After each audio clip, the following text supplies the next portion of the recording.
हम खबर देंगे आपको। पुलिस की भारी नफरी लॉज के अंदर घुस गई। इस हवाले से उन्होंने क्या कहा, पहले आपको वो सुनवाते हैं। बैठे बैठे अपने लॉज में मीटिंग कर रहे थे अयाज सादिक साहब के पास, तो मालूम हुआ कि पुलिस सेंटर हो गई है अंदर और इन्होंने इस लॉज को घेरा हुआ है, लॉज नंबर 401 को। हमने इन्हें कहा तो ये कह रहे हैं कुछ लोगों के वारंट्स हैं जिनका ताल्लुक शायद JUI की किसी तंजीम के साथ है। तो हम इन्हें समझाने की कोशिश कर रहे हैं कि लॉजेस में आप इस तरह एंटर नहीं हो सकते और अगर किसी के पास कोई वेपन है तो आपका हक है, फिर भी चेक कर लें।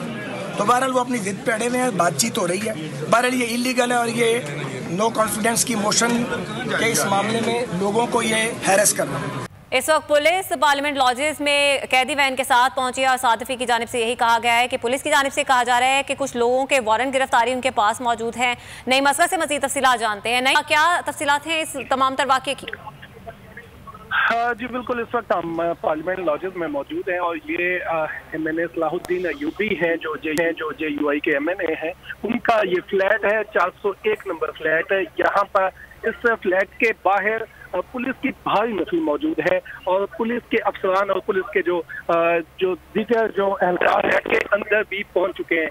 ये मामला इस तरह शुरू हुआ कि आज पहले अंसारुल इस्लाम जो JUI की तंजीम है उसके कुछ लोग पार्लियामेंट हाउस में आए और उसके बाद एक रुकन कौमी असम्बली ने उसके ऊपर ट्वीट किया, जिसके बाद पुलिस